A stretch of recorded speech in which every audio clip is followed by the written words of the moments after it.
What's up, guys? Got a big wheel car in today for a tune.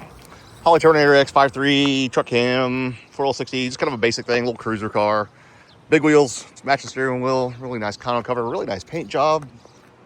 Nice car, truck, car truck. Yeah, I like El Caminos. I'm a G-body guy. I like G-bodies. You know, I'm not a G-body guy, but I like G-bodies. So we're gonna get in here, see what kind of tomfoolery we got going on in the Holley Terminator X system. I know Holley sells these as self-learning. No, don't. So I'm going to show you how messed up this fuel map's going to be. All right, we got her downloaded. You're going to look at this fuel table, learn table. Whoa, my God, that's a lot.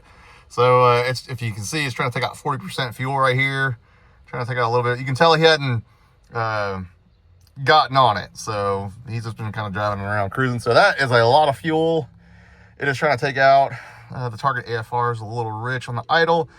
I like to set this stuff at like 14.1, 14.2 with ethanol. Same thing with the cruise, and then the wide open throttle, 1250, 1280s on the LS motor, be all right.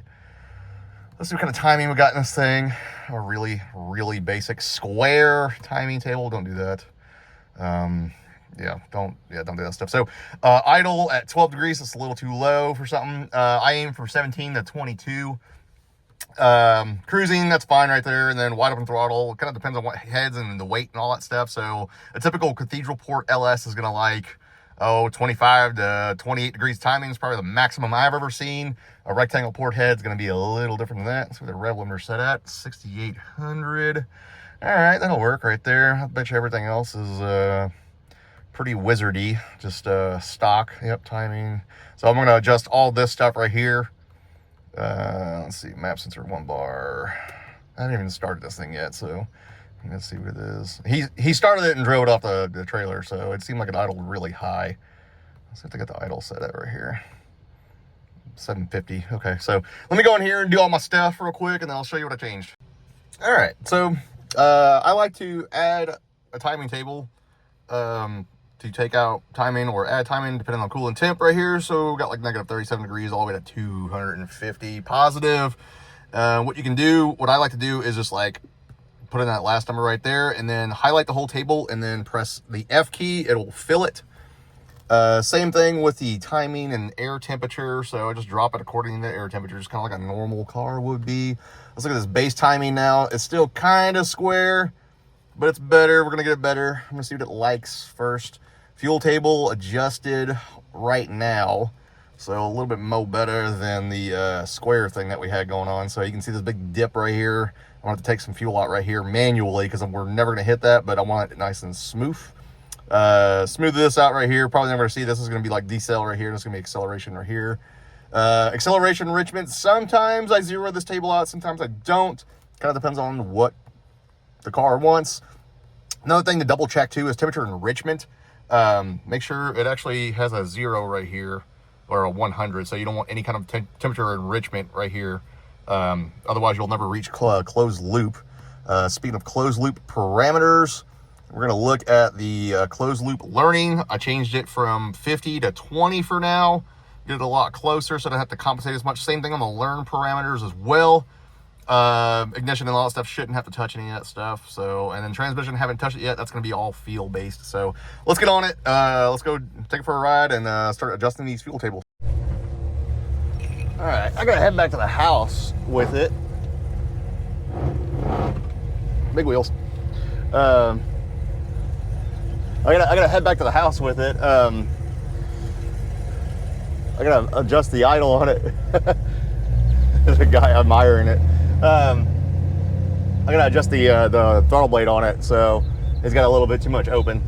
I was wondering why I was kind of flaring up and idling high, so get an Allen wrench, bring it along with us, and we'll mess with it a little bit. I've got lots of adjustments to do on this thing. So he's got a like an autometer digital gauge. I've only seen another car with one, but this is pretty neat. I gotta calibrate it for him because like going like 30 miles an hour, it reads like 160. So I gotta calibrate that. I lower the fans a little bit. Somebody had it set at like 220 and I was like, why is this thing like overheating? That's why. And then just dialing these fuel tables. I gotta make second gear shift a little earlier because it's kind of hanging in second. But just little piddly stuff. we'll get there. Well, so far so good. I'm trying to figure out how to do the speedometer calibration on this Autometer Envision. It's kind of weird. Like I said, it just reads 160 when you're moving. I pressed start calibration a couple of times. You're supposed to drive 2 miles and then stop and then press it again, and it should calibrate it. It hadn't done it, so I don't know. It looks like they're grayed out, but it's allowing me to select it, so I don't know. I didn't install it, so I don't know what's going on with it. I don't know if it's GPS, or I don't know if it's off the speedometer. The speedometer on the Holley works, but on that it doesn't, so I don't know what's going on. But we'll figure it out. Everything else seems like it's pretty accurate though, so it's got oil pressure and voltage, and it looks like fuel and all kinds of other stuff, so it'll be all right. Hey, I think I got it working, but it's like, it's 10 miles an hour off, so all right, I guess it worked. It's reading 58, I'm doing 45, so well, according to that, I'm doing 45. Let me check my GPS. I don't feel like I'm doing 45. I feel like I'm doing like 40 or 35. Yeah, 40. So yeah, it's a little off on there, so I'm gonna change a couple of things. Progress. Hey, I got it. It's accurate now. It's within like 1 mile an hour, according to GPS, so hey, that's splitting hairs to me. Sweet, got that fixed.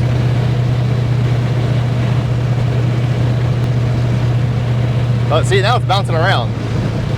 Why are you bouncing? You were just working good. I have no clue. Oh well. This thing runs and drives really well. I did notice a couple of things under the hood. The rubber radiator hose looks really weird. It's like, comes out of the water pump, goes straight down, up, over, and then back up. So I wonder if that's kind of why it runs a little warm. And I know that the radiator ain't held in place really well either. I mean, it's running like 205. To me, this is a little warm. It could be just the thermostat too, but it could be the radiator hose too. All I'm working on is transmission stuff right now. I'm trying to get the speedometer accurate on the Terminator, so it'll actually shift properly and all that stuff.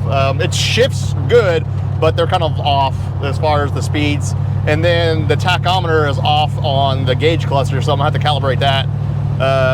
The speedometer calibration is still working, so I don't know if it's GPS or not, but like I went back over that area where it started messing up at, and it like started messing up again. And I was like, what the hell? So I don't know if it was getting like a weak signal or something. There's no telling. So project cars, love them. I mean, it's accurate as hell right now. I mean, it's reading just fine. So, but yeah, that's all I'm working on right now. I'll give you guys a rundown of the tune. All right, pretty much what we're aiming for. Splitting hairs at this point. I mean, that's 0.1%, you know, like zero correction. That's what we're shooting for. So I'm still messing with the transmission settings. They're still a little wonky, but there's the fuel graph. It actually looks really good. It's really, really smooth. Sometimes there's little dips in here and there. Here's your timing graph too. Got about 26 bottom throttle, somewhere around there. Nothing crazy. Rev limiter set at 6,800. Your cranking parameters, all that stuff. So there's a graph for that.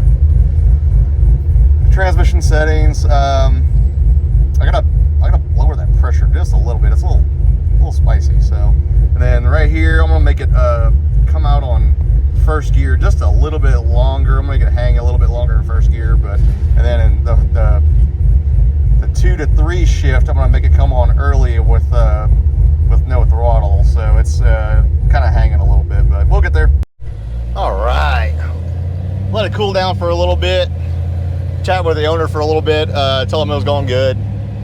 Told him I fixed all the speedometer and the tachometer and all that stuff. The tachometer is even wrong. So literally just gonna go dial in some transmission tables, do like one more check over with it, you know, just make sure everything's actually okay with it, and then call up the customer and tell them it's done. This one went really smooth, so I like when they go smooth. But yeah, it's running just fine. He needs if he's gonna race this thing, I would definitely put a converter in it. Like, it is too tight. It's got a Chopacabra cam in it, so it's way too tight for this setup. So, but I think it's just a cruiser, and I don't think he cares, so it's fine with me. And it's got a sheet metal intake on it too. I'd probably change it to like an LS1 style or something. Those kind of kill bottom end power, especially on these little 5.3s. Just more for looks. All right, all done. Runs and drives good. This rubs in the front right there. But yeah, clean car. Really nice paint. Really nice paint job. I love the color on this thing. Anyway, thanks for watching, guys. Like, subscribe, do all that YouTuber stuff. Catch you guys on the next one.